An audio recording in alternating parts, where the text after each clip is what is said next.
আজকে সনাতনী হিসেবে যিনি প্রকৃত অর্থে হিন্দু সনাতনী হবেন, তিনি সমস্ত ধর্মমতকে সম্মান করবেন, শ্রদ্ধা করবেন। আমরা হিন্দু মুসলমান একসাথে চলি, একসাথে উঠি, এক থালায় খাই, আমাদের মধ্যে কোনো ভেদাভেদ নেই। আমরা একসাথে আছি, একসাথে থাকবো। মানুষকে যদি আমি ধর্মের ভিত্তিতে ভাগ করে দিই, পোশাক, ভাষা, সংস্কৃতি শুধু বিভাজন হয়ে যায়, তাহলে সনাতনী বলে তাকে সে পরিচয় দিতে পারে তার নিজের। আমাদের দেশটা বহু ভাষাভাষী মানুষের দেশ, আমাদের দেশটা বহু ধর্মের মানুষের দেশ, চিরকাল তাই ছিল, চিরকাল তাই থাকবে। অত সহজ নয় বিজেপি আরএসএস তার মনে যাই থাকুক না কেন। লাউড স্পিকারে বলেছে আজান বন্ধ, 65 ডেসিবেলের উপরে নাকি করে। আচ্ছা আমাকে একটা কথা বলো তো, পাড়ায় তো বহু জায়গায় হচ্ছে কি বয়স্ক মহিলারা বাচ্চারা থাকে, তাহলে মন্দিরে ঢ্যাং করে মাইক কালে মানে কীর্তনে সংকীর্তন হবে কেন? 26-এর নির্বাচনের পরবর্তী সময় ভোট পরবর্তী হিংসা এবং বিভিন্ন জায়গায় তৃণমূল কর্মীরা আজ ঘর ছাড়া, এই প্রতিবাদে এছাড়াও ভোটে ইভিএমে কারচুপি, সেই প্রতিবাদে রাস্তায় নেমেছেন মমতা বন্দ্যোপাধ্যায় এবং রানী রাসমণি রোডে এই কর্মসূচি হওয়ার কথা সেই জায়গা থেকে দাঁড়িয়ে বর্তমান সময় ধর্মতলা ওয়াই চ্যানেলের কাছে এসে এই কর্মসূচি চলছে এবং সেই পরিস্থিতিতেই দেখতে পাওয়া যাচ্ছে যে মমতা বন্দ্যোপাধ্যায় তিনি রাস্তায় নেমেছেন। অন্নপূর্ণা ভান্ডার উনি লোকের ভালো করার জন্য করেননি, কারণ এইসব হঠাৎ করে মিঠুন চক্রবর্তী থেকে বিজেপি চক্রবর্তী হয়ে গিয়ে দাদা যা যা বলতে শুরু করলেন, বাংলার মানুষ বলেন ব্যাস এখানে আমরা মনে হয় খালকেটে কুমির নিয়ে আসলাম, বিজেপিকে ভোটটা দিয়ে চরম বিপদে পড়ে গেলাম। লক্ষ্মীর ভান্ডারের বদলে যে অন্নপূর্ণা ভান্ডারে যে 3000 টাকা দেওয়ার কথা ছিল, ওটা এখন আমরা কেউ পাবো না। আসসালামু আলাইকুম দর্শক, বর্তমান ভারতের পশ্চিমবঙ্গের মুখ্যমন্ত্রী শুভেন্দু অধিকারীর উপরে কঠিনভাবে খেপেছে ভারতের হিন্দু মুসলিম। হ্যাঁ দর্শক, আপনারা ঠিকই শুনেছেন, হিন্দু মুসলিম এক হয়ে শুভেন্দু অধিকারীর উপরে হামলা চালিয়েছে। দর্শক বিস্তারিত থাকছে পুরো ভিডিও জুড়ে, পুরো ভিডিওটি দেখলেই সবকিছু বুঝতে পারবেন ইনশাআল্লাহ। আজকের এই ভিডিওটি সম্পূর্ণ দেখার জন্য সকলের কাছে বিনীতভাবে অনুরোধ রইল। তো দর্শক চলুন বিস্তারিত দেখে আসি।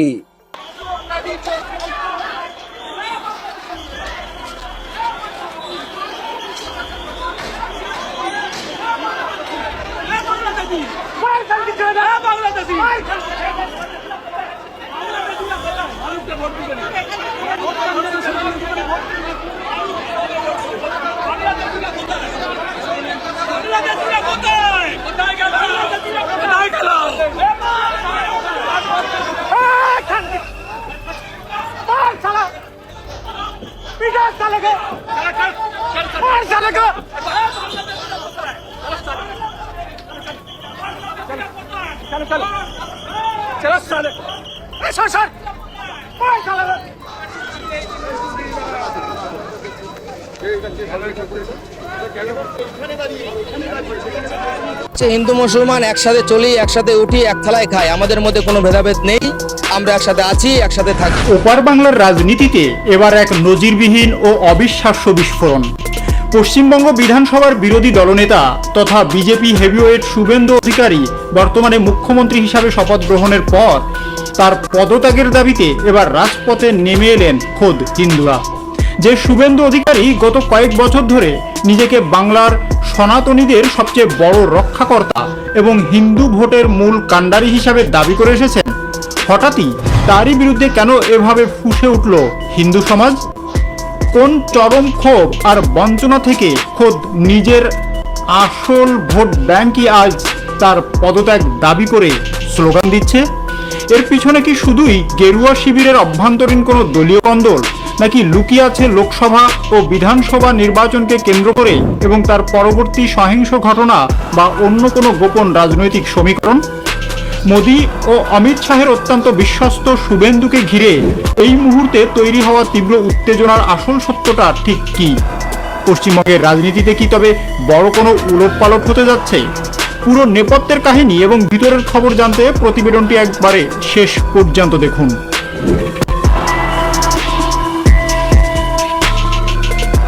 পশ্চিমবঙ্গের বর্তমান রাজনৈতিক মহলে শুভেন্দু অধিকারীকে নিয়ে আলোচনা সমালোচনার শেষ নেই, তবে এবারের এই গণপ্রতিবাদের ধর্নাটা সম্পূর্ণ আলাদা এবং বিজেপির শীর্ষ নেতৃত্বের জন্য চরম উদ্বেগের। কারণ যারা শুভেন্দুর দলনেতা বা দলের পদ থেকে পদত্যাগের দাবিতে সোচ্চার হয়েছেন, তারা প্রথাগত কোনো রাজনৈতিক বিরোধী দল অর্থাৎ তৃণমূল, কংগ্রেস বা বামপন্থী কেউ নন, বরং তারা হলেন রাজ্যের হিন্দু সম্প্রদায়ের একটি বড় অংশ এবং একাধিক সনাতনী সংগঠনের প্রতিনিধি।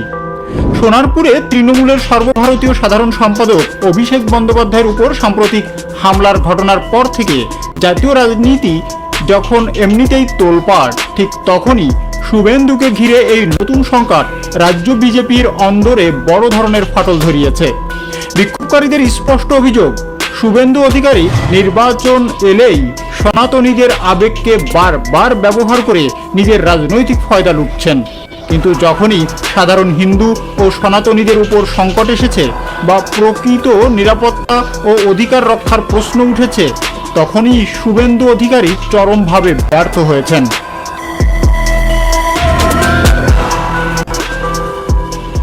তথ্য অনুসন্ধানে জানা গেছে, রাজ্যের সাম্প্রতিক কিছু রাজনৈতিক ও সামাজিক সংঘাতের ঘটনার পর হিন্দুত্ববাদী একাধিক প্রভাবশালী সংগঠন শুভেন্দুর নেতৃত্বের উপর গভীর অসন্তোষ প্রকাশ করে আল্টিমেটাম দিয়েছে। তাদের মতে, বিরোধী দলনেতা হিসাবে বর্তমানে মুখ্যমন্ত্রী হওয়ার পর শুভেন্দু এর ভূমিকা কেবলই টুইটার এবং মিডিয়ার সামনে চটকদার বিবৃতির মধ্যেই সীমাবদ্ধ হয়ে পড়েছে। মাঠ পর্যায়ে সাধারণ মানুষের অধিকার ও নিরাপত্তা নিশ্চিত করতে না পারলে তার এই সম্মানজনক পদে থাকার কোনো নৈতিক অধিকার নেই। অভিযোগ উঠেছে, শুভেন্দুর অতিরিক্ত অহংকার এবং এক নায়কতান্ত্রিক মনোভাবের কারণে মাঠ পর্যায়ের পুরনো এবং ত্যাগী কর্মীরা দল থেকে দূরে সরে যাচ্ছেন। ফলে বাংলায় সনাতনী সমাজ দিন দিন আর বেশি কোণঠাসা হয়ে পড়ছে। নিজেদের ঘরের মাঠেই নিজের বিশ্বস্ত ভোটারদের এই তীব্র প্রত্যাখ্যান শুভেন্দুর দীর্ঘদিনের রাজনৈতিক ক্যারিয়ারকে এক মস্ত বড় প্রশ্নচিহ্নের মুখে দাঁড় করিয়ে দিয়েছে।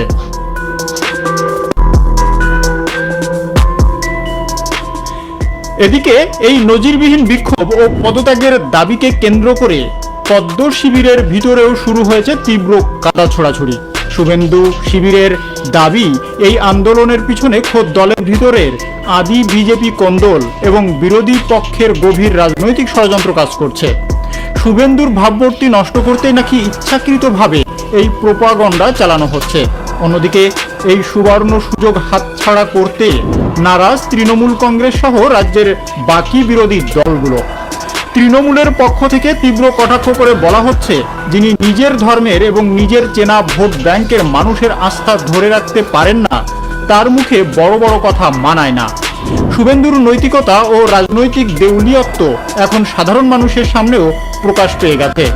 একদিকে নিজের খাস তালুকে এর চেনা মহলের এই তীব্র গণ অসন্তোষের চাপ, আর অন্যদিকে আগামী দিনের নতুন রাজনৈতিক সমীকরণ। সব মিলিয়ে শুভেন্দু অধিকারী কি শেষ পর্যন্ত দলের ক্ষোভ সামাল দিতে বিরোধী দলনেতা এবং বর্তমানে মুখ্যমন্ত্রীর পদ ছাড়তে বাধ্য হবেন, নাকি দিল্লির হস্তক্ষেপে এই আন্দোলনের মোড় ঘুরে যাবে অন্য কোনো দিকে? ওপার বাংলার এই উত্তাল পরিস্থিতি শেষ পর্যন্ত কোথায় গিয়ে থামে, সেটাই এখন দেখার বিষয়। এই যে 12 পাতা ফর্ম তুলে এনেছি, আমাদের মাথার দামটা কি এই 12 পাতা? এই 12 পাতার মাথার দাম এই 12টা পাতা? 3000 টাকার জন্য এই 12টা পাতা? আরে পেটের ছেলেকে যদি বলি বাবা ফর্মটা ফিল আপ করে দে তো, পরে একটু শুনিয়ে দে তো, সে কিন্তু বলবে বাড়া আমার সময় নেই রে বাড়াচ্ছারি, হট এখান থেকে হট। তাহলে বাইরে কোনো নেতা সবার কাছে যাব, কোনো মন্ত্রী ফেদার কাছে যাব, সে আমায় লিখবে, বলবে টাকা আনো, টাকা টাকা আনো, টাকা তবে লিখবো, তার আগে লিখবো না, এইটাই বলবে। কিন্তু হ্যাঁ, যদি বলো এখনকার মন্ত্রীরা করবে না, এখনকার কর্মীরা করবে না, এখন লিখে দেবে, আরে বাবা সেই তৃণমূলের মাল্লা বেরিয়ে গিয়ে পৃথিবীতে ঢুকেছে, তারাই করবে না মানে টাকা দাও লিখবো। আরে প্যান কার্ড এই আধার কার্ডের সঙ্গে ফোন নাম্বার লিঙ্ক করতে গিয়ে 10 দিন হয়ে গেছে, 3 বার ঘুরেছি, এখনো হয়নি 300 টাকা জমা দিয়ে। তাহলে এই লাইনে যে আমি দাঁড়িয়ে করতে যাবো, এটা আমার জীবনটা তো মরে যাবে। বাড়া তুই 3 লাখ দিবি না 3000 টাকা দিবি, আমার কপাল চাপড়ে দরকার নেই। আমি ভারত মাতার সন্তান, আমি ভারত মাতাকে শান্তি চাই, তার অপমান সহ্য করব না। কেউ জয় বাংলা বললে আমি সহ্য করব না, তাই বলতে হবে জয় শ্রীরাম পদ্ম ফুলে ভোট, জয় শ্রীরাম পদ্ম ফুলে ভোট। মোদীকে দরকার, শুভেন্দুকে দরকার, ঠিকই আছে। আচ্ছা শুভেন্দু বাবু, আপনার মাথায় এসব কুবুদ্ধিগুলো কে দিচ্ছে বলুন তো? প্রথমে আমি বলে রাখি, যারা ভুয়ো মানুষ, যারা যেসব ছেলেরা মেয়েদের নাম করে আপনার কাছ থেকে সরকার থেকে টাকা নিত, সেগুলোকে বেছে বেছে বাদ দিয়ে দিন, সব বাদ দিয়ে দিন। বাদ দেওয়া হলো। তারপর আপনি যেমন কথা বলেছিলেন যে হ্যাঁ সমস্ত মহিলারা কিংবা লক্ষ্মী ভান্ডার যেমন পেত সব মেয়েরা পাবে, সব মেয়েরা পাবে, যারা একদম সরকারি চাকরি করে তারা বাদ দিয়ে সবাই পাবে, পাওয়াটা দরকার। কারণ ভোট তো সবাই দিয়েছে, ভোট তো আর বলে দেননি যে যারা চাকরি করে ভোট দেবে না, যারা শুধু চাকরি করে না তারা ভোট দেবে, তা তো না, ভোট তো সবাই দিয়েছে, সবার ভোটে আপনি জিতেছেন, তার তো সবার প্রাপ্য।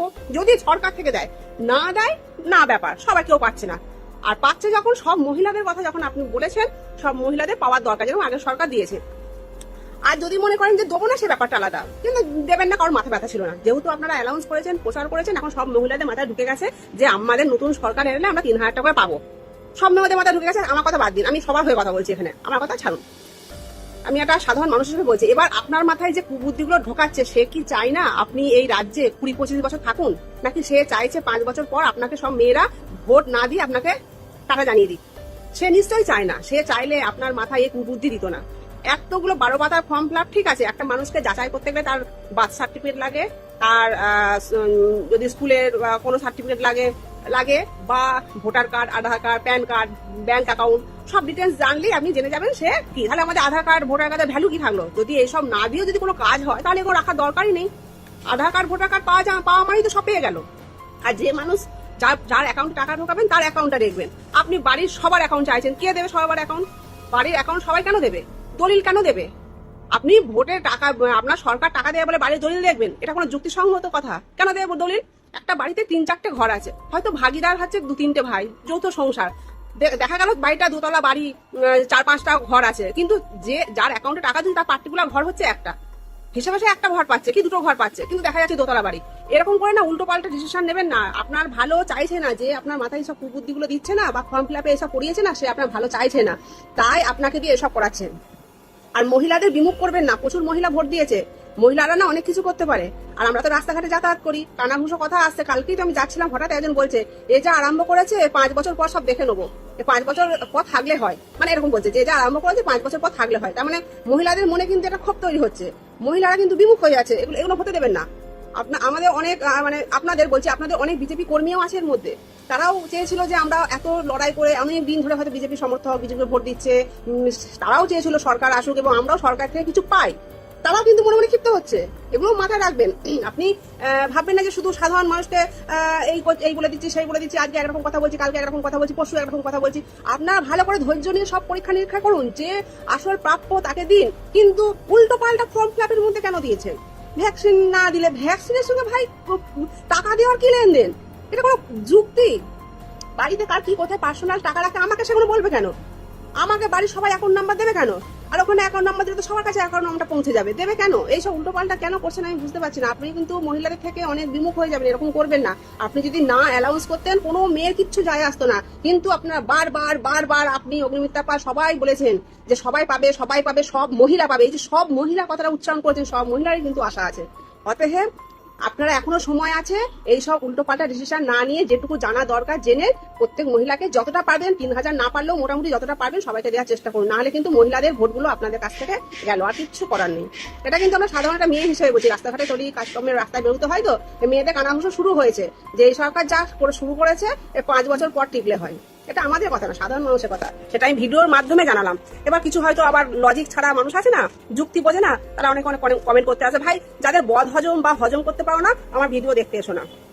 যাদের হজমের গন্ডগোল আছে তারা আমার ভিডিও দেখতে আসবে না। উল্টো পাল্টা কমেন্ট করবে না, যুক্তি দিয়ে বোঝার চেষ্টা করবে আমি কি কথাগুলো বলছি, সেই যুক্তি দিয়ে নেওয়ার চেষ্টা করবে। নাহলে আমার ভিডিওতে আসবেও না, কমেন্টও করবে না। আমরা মনে হয় খালকেটে কুমির নিয়ে আসলাম, বিজেপিকে ভোটটা দিয়ে চরম বিপদে পড়ে গেলাম। লক্ষ্মীর ভান্ডারের বদলে যে অন্নপূর্ণা ভান্ডারে যে 3000 টাকা দেওয়ার কথা ছিল, ওটা এখন আমরা কেউ পাবো না। দর্শক, শুভেন্দু অধিকারী ক্ষমতা আসার পরেই একের পর এক জুলুম করতে শুরু করেছে। সে ভেবেছে এই করেই মনে হয় সে ভালো থাকতে পারবে, কিন্তু সে জানে না আল্লাহ ছাড় দেন কিন্তু ছেড়ে দেন না। এমন এক সময় আসবে শুভেন্দু অধিকারীর পালানোর জন্য পথ খুঁজে পাবে না। হ্যাঁ, আপনারা ঠিকই শুনেছেন, বেশি দিন নাই আর সেই দিনের। খুব তাড়াতাড়ি দেখবেন ভারতের হিন্দুরাই শুভেন্দু অধিকারীকে গণধোলাই দিচ্ছে। তো যাই হোক, আল্লাহ সুবহানাহু ওয়া তাআলা যেন হেফাজত করেন, আমিন আমিন। তো দর্শক, আজকের এই ভিডিওটি এ পর্যন্তই। আজকের এই ভিডিওটি ভালো লাগলে লাইক এবং শেয়ার করে দিয়েন। আর হ্যাঁ, নিত্য নতুন আপডেট ভিডিও পেতে চ্যানেলটি সাবস্ক্রাইব করতে ভুলবেন না। দেখা হবে নতুন ভিডিওতে। আসসালামু আলাইকুম ওয়া রাহমাতুল্লাহ।